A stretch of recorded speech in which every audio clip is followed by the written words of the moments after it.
On se retrouve aujourd'hui pour parler non pas d'une, mais de deux armes. Les fusils anti-chars soviétiques PTRS-41 et PTRD-41. Ces deux fusils sont les derniers fusils anti-chars conçus pendant la Deuxième Guerre mondiale et sont considérés comme les plus efficaces de l'époque. Aujourd'hui, le concept de fusil anti-char est tombé en désuétude, car le champ de bataille a beaucoup changé en 70 ans. Pour détruire un tank, aujourd'hui on préfère utiliser des roquettes ou des missiles.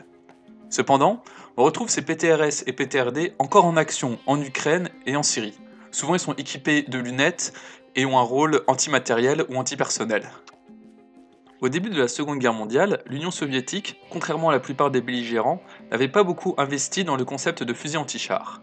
Quelques prototypes existaient certes, comme le Rukavishnikov, mais l'URSS ne souhaitait pas continuer le développement, car pour elle, les fusils anti-chars n'auraient pas été efficaces face à l'évolution des tanks avec un blindage de plus en plus épais. Cependant, quand l'Allemagne a commencé à envahir le territoire soviétique avec l'opération Barbarossa en 1941, l'URSS s'est rendu compte que la majorité des véhicules allemands pouvaient être efficacement détruits par des fusils anti-chars. De plus, l'armée soviétique à cette époque manquait de pièces d'artillerie pour lutter contre les blindés allemands. C'est en août 1941 que Staline ordonne le développement et la production en masse d'un fusil anti-char pour ralentir l'avancée allemande.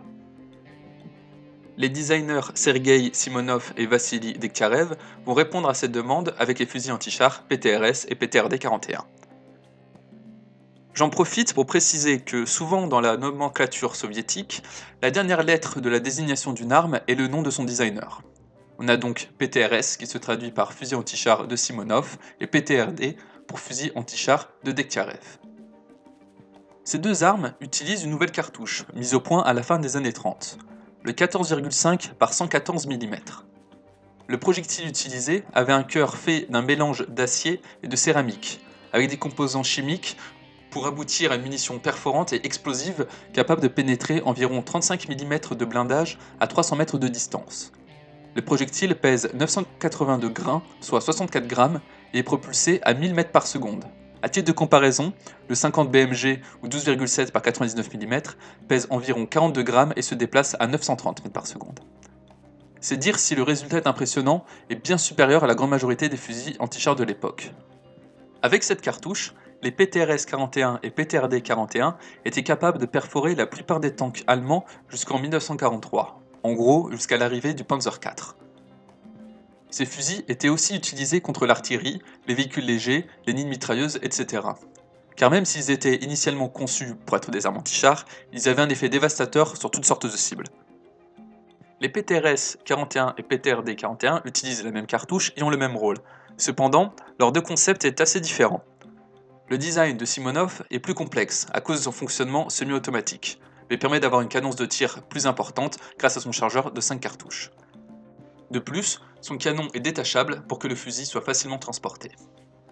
Le fusil de Dektyarev, lui, est extrêmement simple. C'est un fusil à verrou à un coup qui peut être fabriqué très vite, car les pièces sont peu nombreuses et faciles à produire. Le PTRD est tellement simple qu'il a été développé en 22 jours. Et à la fin 1941, il sera fabriqué à 17 688 exemplaires contre 77 exemplaires pour le PTRS. À la fin 1942, 185 000 PTRD et 63 000 PTRS ont été produits. C'est dire la cadence à laquelle l'URSS les a fabriqués pour équiper ses troupes rapidement. Ces deux fusils sont gigantesques. Ils mesurent tous deux plus de 2 mètres et pèsent une vingtaine de kilos. 2 soldats sont requis pour les utiliser sur le champ de bataille.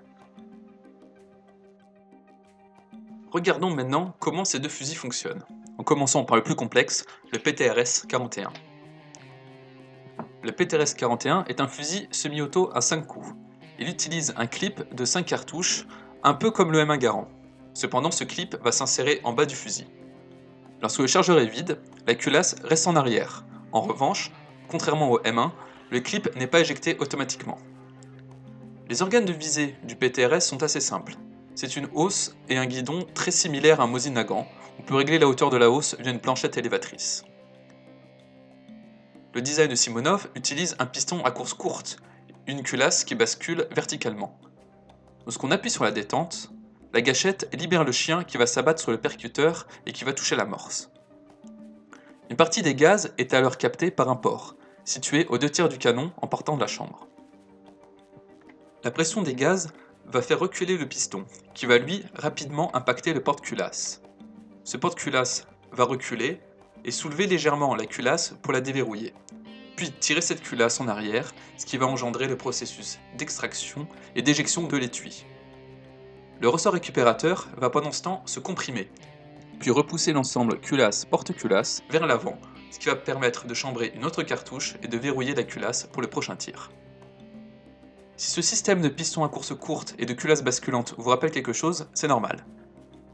Comme on a pu le voir précédemment, le PTRS 41 a été conçu par Simonov. Il réutilisera ce mécanisme du PTRS dans une version évidemment plus petite, quand il designera le célèbre SKS, qui lui utilise la cartouche 7,62 par 39 mm. Le système semi-automatique du PTRS lui permet aussi d'absorber une partie du recul. On trouve aussi un compensateur au bout du canon pour rediriger les gaz et ainsi minimiser le mouvement vers l'arrière. Passons désormais au PTRD 41 qui est lui bien moins complexe.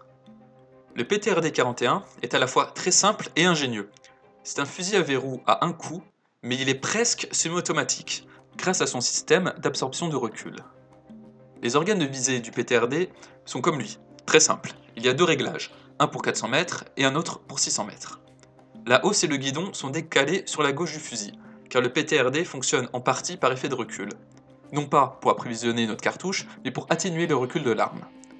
C'est aussi pour cela que l'on trouve un appui-joue, pour décaler la tête du tireur, afin qu'il évite de se prendre la culasse dans la tête lors du tir. Lorsque le coup part, le canon et la poignée reculent et compriment un ressort situé dans la crosse. Ce système de ressort et le gigantesque compensateur permettent au PTRD d'avoir un recul non pas faible, mais gérable par un soldat. Le fait que le PTRD ait un système d'absorption de recul a un second avantage. En effet, quand le canon recule, le levier de culasse va impacter une pièce en métal qui est en biais, qui va alors soulever le levier et déverrouiller la culasse. L'étui va alors être éjecté par effet de recul et aussi par l'éjecteur présent sur la culasse. Ce système permet aussi d'augmenter légèrement la cadence de tir de ce fusil à verrou. La culasse du PTRD est très simple. Il y a deux gros tenons à l'avant pour la verrouiller, un extracteur et un éjecteur. La sûreté est intégrée à cette culasse. C'est la tige courbée que l'on peut voir à l'arrière. Elle fait office d'indicateur d'armement. Si elle dépasse, alors le fusil est armé, car le percuteur est sous tension. Enfin, comme sur le PTRS, le PTRD a un bipied fixé au canon. L'impact d'un bipied sur la précision du canon est négligeable, car ces fusils n'ont pas été conçus pour être précis. Leur rôle était de toucher un tank à quelques centaines de mètres. Les PTRS 41 et PTRD 41 sont des exemples d'efficacité dans le développement et le processus d'acquisition militaire. En l'espace de quelques mois, l'URSS était capable de résoudre une déficience tactique en développant deux plateformes complémentaires efficaces. Après la guerre, le concept de fusil anti-char a rapidement été laissé de côté. Cependant, la munition que tirent les PTRS et PTRD continue d'être utilisée aujourd'hui par des mitrailleuses lourdes. Car comme pour le 50 BMG, avoir un grand projectile permet d'aboutir à différents types d'utilisation. Des balles perforantes, incendiaires, explosives, etc. J'espère que cette vidéo vous aura permis d'apprendre quelques trucs sur ces fusils. N'hésitez pas à vous abonner et à suivre le Twitter, et on se dit à bientôt.